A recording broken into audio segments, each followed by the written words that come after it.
Building plan sanction ಬೇಕು, OCCC ಇಷ್ಟಿತ್ತು ಅಂದ್ರೆ ಸಾಕು ಸರ್, ನನ್ನ ಫ್ಲಾಟು ಯಾವುದೇ ತರ ಸಮಸ್ಯೆ ಬರಲ್ಲ.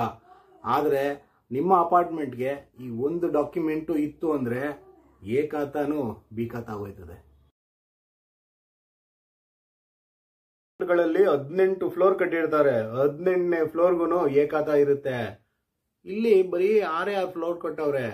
6 ಫ್ಲೋರ್ ಕಟ್ಟಿರೋದಕ್ಕೆ ಎ ಖಾತಾ ಕೊಡಕ್ಕಾಗಲ್ಲ, ಬಿ ಖಾತಾ ಕೊಡ್ತೀನಿ ಅಂತಾರೆ. ದೊಡ್ಡ ದೊಡ್ಡ ಬಿಲ್ಡರ್ಗಳು ದೊಡ್ಡ ದೊಡ್ಡ ಅಪಾರ್ಟ್ಮೆಂಟ್ಗಳು ಕಟ್ತಾರೆ, ಇವ್ರಿಗೆ ಅಷ್ಟು ಫ್ಲೋರ್ಗಳಿಗೂ ಪರ್ಮಿಷನ್ ಕೊಡ್ತಾರಲ್ಲ. ಇದೇ ತರ ಸಣ್ಣ ಸಣ್ಣದಾಗಿ ಕಟ್ಟೋ ಬಿಲ್ಡರ್ಗಳಿಗೂ ಆ ತರ ಪರ್ಮಿಷನ್ ಸಿಗ್ಬೇಕಲ್ಲ. Welcome back. ಇನ್ನು ಯಾರು ಚಾನಲ್ಗೆ ಸಬ್ಸ್ಕ್ರೈಬ್ ಆಗಿಲ್ವೋ ಸಬ್ಸ್ಕ್ರೈಬ್ ಆಗಿ. ಕೊಡೋ ಇನ್ಫಾರ್ಮೇಶನ್ ವ್ಯಾಲಿಡ್ ಆಗಿತ್ತು ಅಂದ್ರೆ ಲೈಕ್ ಶೇರು ಸಬ್ಸ್ಕ್ರೈಬ್ ಆಗೋದನ್ನ ಮರಿಬೇಡ್ರಿ. ಅಪಾರ್ಟ್ಮೆಂಟ್ ಗಳಲ್ಲಿ ಫ್ಲಾಟ್ ತಗೊಂಡಿದ್ದೀರಾ, ಆದ್ರೆ ಸೂಪರ್ ಬಿಲ್ಡಪ್ ಏರಿಯಾ ಅಂತ ಡಾಕ್ಯುಮೆಂಟ್ ಅಲ್ಲಿ ಮೆನ್ಷನ್ ಮಾಡಿರ್ತಾರೆ. ನಿಮ್ಮ ಮನೆಯ ಕಟ್ಟಡದ ಅಳತೆ ಎಷ್ಟು ಅಂತ ಎಲ್ಲೂ ಮೆನ್ಷನ್ ಆಗಿರಲ್ಲ. ಎಲ್ಲದಕ್ಕೂ ಸೇರಿನೇ ನೀವು ಕಂದಾಯ ಕಟ್ಟಬೇಕಾಗುತ್ತೆ. ಸೈಟ್ ನ ರಿಜಿಸ್ಟರ್ ಮಾಡ್ಕೊಂಡು ಅಲ್ಲಿ ಕನ್ಸ್ಟ್ರಕ್ಷನ್ ಮಾಡಿ ಮನೆ ಗುರುಪ್ರವೇಶ ಮಾಡಿ ಮನೆ ಒಳಗೋಗ್ಬೇಕು ಅಂದ್ರೆ ತುಂಬಾ ಕಷ್ಟ.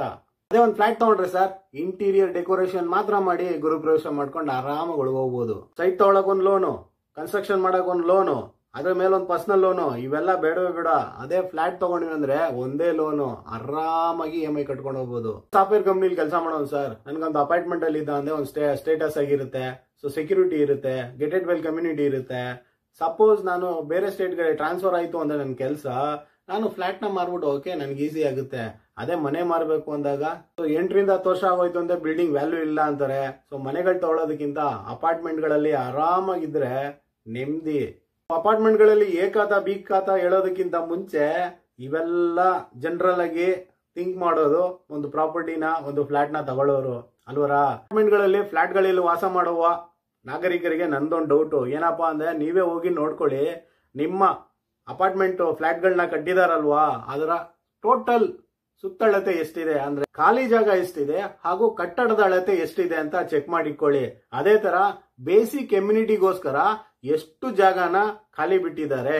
ನಿಮ್ಮ ಅಪಾರ್ಟ್ಮೆಂಟ್ ಅಲ್ಲಿ ನಿಮ್ಮಂತ ನಾಗರಿಕರು ವಾಸವಾಗಿರೋಕೆ ಎಷ್ಟು ಬೋರ್ವೆಲ್ ಗಳನ್ನ ತೋರಿಸಿದ್ದಾರೆ, ಎಷ್ಟು ಅಂಡರ್ ವಾಟರ್ ಸ್ಟೋರೇಜ್ ಟ್ಯಾಂಕ್ ನ ಮಾಡಿದ್ದಾರೆ, ಅಪ್ಪರ್ ಸ್ಟೋರೇಜ್ ಟ್ಯಾಂಕ್ ಎಷ್ಟು ಮಾಡಿದ್ದಾರೆ. ನಿಮ್ಮ ಅಪಾರ್ಟ್ಮೆಂಟ್ ಅಲ್ಲಿ ಸೇವೇಜ್ ಪಂಪ್ ಅಂದ್ರೆ ನಿಮ್ಮ ಮಲಿನವಾದ ನೀರುಗಳೆಲ್ಲ ಬರುತ್ತಲ್ಲ ಅದನ್ನ ಪ್ಯೂರಿಫಿಕೇಶನ್ ಮಾಡೋದಕ್ಕೆ ಅಂತ ಒಂದು ಹಬ್ ಮಾಡಿದಾರಾ?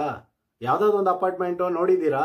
ಅದೆಲ್ಲ ತಿಳ್ಕೊಳ್ಳೋದಕ್ಕಿಂತ ಬಿಟ್ಬಿಡಿ, RO ಪ್ಯೂರಿಫಿಕೇಶನ್ ಅಂತ ನೀವು ನಿಮ್ಮ ಮನೆಗಳಲ್ಲಿ ಒಂದು ಮಿಷಿನ್ ನ ಇಟ್ಕೊಂಡಿರ್ತೀರಾ. 1 ಲೀಟರ್ ನೀರು ಕುಡಿಯಕ್ಕೆ 3 ಲೀಟರ್ ನೀರು ವೇಸ್ಟ್ ಮಾಡ್ತೀರಾ. ಆ ವೇಸ್ಟ್ ನೀರ್ನ ಸಪರೇಟ್ ಆಗಿ ಮಾಡಿ ಇಟ್ಕೊಳ್ಳಲ್ಲ, ಅದನ್ನ ಸಿಂಕ್ಗೆ ಬಿಟ್ಟಿರ್ತೀರಾ. ನೀವು ವಿಡಿಯೋ ಮಾಡಕ್ ಸ್ಟಾರ್ಟ್ ಮಾಡಿರೋದೇನು, 6ನೇ ಫ್ಲೋರ್ ಕಟ್ಟಿರುವ ಅಪಾರ್ಟ್ಮೆಂಟ್ ಬಿ ಖಾತಾ ಕೊಡ್ತಾ ಇದ್ದಾರೆ, 18ನೇ ಫ್ಲೋರ್ ಕಟ್ಟಿರೋರಿಗೆ ಎ ಖಾತಾ ಕೊಡ್ತಾ ಇದ್ದಾರೆ. ಅದ್ರ ಬಗ್ಗೆ ತಿಳಿಸಿ ಅಂದ್ರೆ ಇದು ಯಾವ್ದಿದು? ಒಂದು ಅಪಾರ್ಟ್ಮೆಂಟ್ ನ ರಿಜಿಸ್ಟರ್ ಮಾಡ್ಕೊಬೇಕು ಅಂದಾಗ ಲೋನ್ಗೆ ಹೋಗ್ತೀರಾ, ಲೋನ್ಗೆ ಹೋದಾಗ ಇನ್ಶೂರೆನ್ಸ್ ಮಾಡಿರ್ತೀರಾ ಬಿಲ್ಡಿಂಗ್ಗೆ. ಆದ್ರೆ ಬಿಲ್ಡರ್ ಹತ್ರ ಈ ಕನ್ಸ್ಟ್ರಕ್ಷನ್ ಮಾಡಿರುವ ಅಪಾರ್ಟ್ಮೆಂಟ್ ಎಷ್ಟು ವರ್ಷ ವ್ಯಾಲಿಡಿಟಿ ಆಗಿರುತ್ತೆ ಅನ್ನೋ ಒಂದು ಸರ್ಟಿಫಿಕೇಟ್ ನ ನೀವು ಕೇಳಿ ನೋಡೋಣ. ಅನ್ನೋದು ಭ್ರಮೆ ಏನಪ್ಪಾ ಅಂದ್ರೆ, ಇವತ್ತು ನಾನು ಫ್ಲಾಟ್ ತಗೊಂಡಿದ್ದೀನಿ, ಕೆಲವು ವರ್ಷಗಳಾಯ್ತು ಅಂದ್ರೆ ಆ ಫ್ಲಾಟ್ ರೇಟ್ ಏರುತ್ತೆ ಅಂತ. ಆದ್ರೆ ನಿಜವಾಗ್ಲೂ ಅವ್ರಿಗೆ ಗೊತ್ತೇ ಇಲ್ಲ, ಫ್ಲಾಟ್ ರೇಟ್ ಅಲ್ಲ ಏರೋದು, ಲ್ಯಾಂಡ್ ರೇಟು. ನಿಮ್ಮ ಅನ್ಡಿವೈಡೆಡ್ ಶೇರ್ ಇದೆಯಲ್ಲ ಅದ್ರ ಮೇಲೆ ವ್ಯಾಲ್ಯೂ ಏರುತ್ತೆ ಹೊರತು ನಿಮ್ಮ ಫ್ಲಾಟ್ ಅದಲ್ಲ. ಅಪಾರ್ಟ್ಮೆಂಟ್ ಗಳನ್ನ ಕಟ್ಟಿರುವ ಯಾರೇ ಬಿಲ್ಡರ್ ಗಳಾಗ್ಲಿ 1 ವರ್ಷ 2 ವರ್ಷ ಅವ್ರ ಹ್ಯಾಂಡ್ ಓವರ್ ಅಲ್ಲಿ ಇಟ್ಕೊಂಡು ಆಮೇಲೆ ನಿಮ್ಮಲ್ಲೇ ಒಬ್ಬರನ್ನ ಫ್ಲಾಟ್ ಓನರ್ ಅಸೋಸಿಯೇಷನ್ ಮಾಡ್ಬಿಟ್ಟು ಆ ಅಸೋಸಿಯೇಷನ್ ಮೆಂಬರ್ ಗಳನ್ನಾಗಿ ಮಾಡಿ ಅಲ್ಲೇ ಒಂದು ಎಲೆಕ್ಷನ್ ನಡೆಸಿ ಅಲ್ಲಿನ ಒಬ್ಬರನ್ನ ಎಲೆಕ್ಟ್ ಮಾಡಿ ಅವರು ಅಲ್ಲಿರುವ ಅವುಗಳನ್ನ ನೋಡ್ಕೊಳಕ್ಕೆ ಪ್ರತಿನಿಧಿಗಳಾಗಿ ಮಾಡಿರ್ತಾರೆ. ಎಷ್ಟೋ ಜನಕ್ಕೆ ಗೊತ್ತಿದೆ.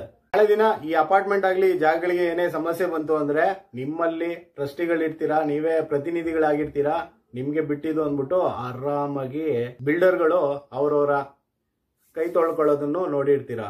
ನಾಳೆ ದಿನ ಏನೇ ಸಮಸ್ಯೆ ಬಂತು ಅಂದ್ರೆ ನಾವು ರಿಜಿಸ್ಟರ್ ಮಾಡಿಸಿದೀವಿ, ಸರ್ಕಾರಕ್ಕೆ ತಿಳಿಸ್ತೀವಿ, ಸರ್ಕಾರದ ನಮ್ಗೆ ಸವಲತ್ತುಗಳು ಫೆಸಿಲಿಟಿಗಳು ಸಮಸ್ಯೆಗಳು ಬಂದಾಗ ನಮ್ಗೆ ಸ್ಪಂದಿಸಬೇಕು ಅಂತ ಹೇಳ್ತೀರಾ. ಇವಾಗ ಈ ಮಾಹಿತಿ ನಾನು ನಿಮ್ ಜೊತೆ ಹಂಚ್ಕೊಂತ ಇದ್ದೀನಿ ಅಂದ್ರೆ, ಈ ನಡುವೆ ನೀವು ನೋಡಿರ್ತೀರಾ ಎಷ್ಟೋ ಅಪಾರ್ಟ್ಮೆಂಟ್ ಗಳಲ್ಲಿ ನೀರಿಲ್ಲ, ಸಮಸ್ಯೆ ಆಗಿದೆ, ನೀರಿನ ಕೊರತೆ ಇದೆ. ಎಷ್ಟೋ ಅಪಾರ್ಟ್ಮೆಂಟ್ ಗಳಿಗೆ ದುಡ್ಡಿರೋರು ನೀರ್ನ ಟ್ಯಾಂಕರ್ ಗಳಲ್ಲಿ ತರಿಸ್ಕೊಂಡು ತುಂಬಿಸ್ಕೊಂತ ಇದ್ದಾರೆ, ಹಿಂಗೋ ಮೇಂಟೈನ್ ಮಾಡ್ತಾ ಇದ್ದಾರೆ. ಸಮಸ್ಯೆ ಬಂದಾಗ ಕೇಳೋದು ಸರ್ಕಾರಕ್ಕೆ. ಇದನ್ನೆಲ್ಲ ಬಿಲ್ಡರ್ ಹತ್ರ ಅವತ್ತೇ ಕೇಳಿದ್ರೆ ಅಲ್ಲ ಯಾಕಪ್ಪ ಇವಾಗ ಹೇಳ್ತಾ ಇದೆಯಾ ಅಂತ ನೀವು ಅನ್ಕೊಬಹುದು. ಮುಂದೆ ಬರೋ ಸಮಸ್ಯೆಗಳನ್ನ ಎದುರಿಸಬೇಕು ಅಂದಾಗ ಒಂದು ಮುನ್ನೆಚ್ಚರಿಕೆ ಕ್ರಮನೂ ತಗೊಂಡಿರ್ಬೇಕು ಅಲ್ವರಾ. ಅದಕ್ಕಂತಾನೆ ತಿಳಿಸ್ತಾ ಇರೋದು. ಏನಕ್ಕೆ ಅಂದಾಗ ಅಪಾರ್ಟ್ಮೆಂಟ್ಗೂ ಏಜ್ ಆಯ್ತದೆ, ಏಜ್ ಆದ್ಮೇಲೆ ಅಪಾರ್ಟ್ಮೆಂಟ್ ಡೆಮಾಲಿಷ್ ಮಾಡಬೇಕು ಅಂದಾಗ ಅಸೋಸಿಯೇಷನ್ ಡೆಮಾಲಿಷ್ ಮಾಡುತ್ತಾ, ಮಾರುತ್ತಾ, ಇಲ್ಲ ರೀಕನ್ಸ್ಟ್ರಕ್ಟ್ ಮಾಡುತ್ತಾ, ಅದಕ್ಕೆಲ್ಲ ಫ್ಲಾಟ್ ಓನರ್ಸ್ ಒಪ್ತಾರ? 100/120 6 ಫ್ಲೋರ್ ಇರುವ ಅಪಾರ್ಟ್ಮೆಂಟ್ ನ ಕಟ್ಟಿರ್ತಾರೆ ಸರ್. ಅದರ ಸುತ್ತಳತೆ ಕಮ್ಮಿ ಇರುತ್ತೆ, ಅನ್ಡಿವೈಡೆಡ್ ಶೇರ್ ಕಮ್ಮಿ ಇರುತ್ತೆ, ಆಮೇಲೆ ಪ್ಲಾನ್ ಸ್ಯಾಂಕ್ಷನ್ ಮಾಡುವಾಗ ಅದರ ಅಳತೆನೂ ಕಮ್ಮಿ ಆಗಿರುತ್ತೆ. ಅದಕ್ಕೆ ಏನು ಸ್ಟ್ರಕ್ಚರ್ ಆಗಿರುತ್ತೋ ಆ ಸ್ಟ್ರಕ್ಚರ್ ಅಲ್ಲಿ ಅವ್ರು ಕಟ್ಟಿರಲ್ಲ. ಅದಕ್ಕೆ ನಮಗೆ ಫ್ಲಾಟ್ ಗಳಿಗೆಲ್ಲ ಬಿ ಖಾತಾ ಸಿಗುತ್ತೆ. ಆದ್ರೆ 18 ಫ್ಲೋರ್ ಕಟ್ಟಿರುವ ಅಪಾರ್ಟ್ಮೆಂಟ್ ಗಳಿಗೆ ಅದರ ಸುತ್ತಳತೆ ಜಾಸ್ತಿ ಇರುತ್ತೆ, ಎಮ್ಯುನಿಟಿ ನೀಟಾಗಿ ಮಾಡಿರ್ತಾರೆ.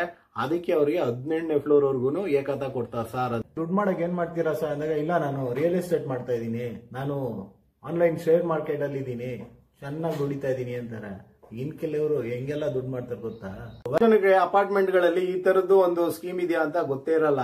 ಇವತ್ತು ನಾನು ಅದನ್ನೇ ನಿಮ್ ಜೊತೆ ಹಂಚ್ಕೊಂತಾ ಇರೋದು. ಟಿಆರ್ ನ ಅಪಾರ್ಟ್ಮೆಂಟ್ ಕನ್ಸ್ಟ್ರಕ್ಷನ್ ಮಾಡ್ತಾರಲ್ಲ, ಫ್ಲೋರ್ ವೈಸ್ ನಿಮ್ಗೆ ಎ ಖಾತಾ ಸಿಗ್ಬೇಕು ಅಂದ್ರೆ ಟಿಡಿಆರ್ ಇದ್ರೇನೆ ಫ್ಲೋರ್ ವೈಸ್ ನಿಮ್ಗೆ ಪರ್ಮಿಷನ್ ಸಿಗೋದು. ಕೋಟಿ ಕೋಟಿ ನುಂಗಿದ ಭ್ರಷ್ಟರ ರಕ್ಷಣೆಗೆ ನಿಂತಿದ್ಯಾ ರಾಜ್ಯ ಸರ್ಕಾರ. ಎಷ್ಟೋ ಜನಕ್ಕೆ ಈ ಟಿಡಿಆರ್ ಅನ್ನೋದೇ ಗೊತ್ತೇ ಇಲ್ಲ. ಬಿಬಿಎಂಪಿಯ ಟಿಡಿಆರ್ ಬ್ರಹ್ಮಾಂಡ ಭ್ರಷ್ಟಾಚಾರ. ಈ ಹಿಂದೆನೆ ಟಿಡಿಆರ್ ಬಗ್ಗೆ ಒಂದು ವಿಡಿಯೋನು ಮಾಡಿದ್ದೆ. ಸೊ ಯಾರು ನೋಡಿಲ್ವೋ ಡಿಸ್ಕ್ರಿಪ್ಷನ್ ಲಿಂಕ್ ಅಲ್ಲಿ ಹಾಕಿದೀನಿ, ನೋಡ್ಕೊಳ್ಳಿ. ಇನ್ಮೇಲೆ ಅಪಾರ್ಟ್ಮೆಂಟ್ ತಗೊಂತ ಇದೀರಲ್ಲ, ನಿಮ್ಗೆಲ್ಲ ಒಂದು ಕ್ವಶನ್ ನಾನ್ ಮಾಡ್ತಾ ಇರೋದು ಏನಪ್ಪ ಅದು ಅಂದಾಗ, ಈ ಟಿಡಿಆರ್ ಅಲ್ಲಿ ಎಷ್ಟೋ ಸ್ಕ್ಯಾಮ್ಗಳಾಗವೆ. ನಿಮ್ಮ ಅಪಾರ್ಟ್ಮೆಂಟ್ಗಳಲ್ಲಿ ಈ ತರದ ಸ್ಕ್ಯಾಮ್ ಇದೆಯಾ ಅಂತ ನೋಡಿ ಇಟ್ಕೊಳ್ಳಿ.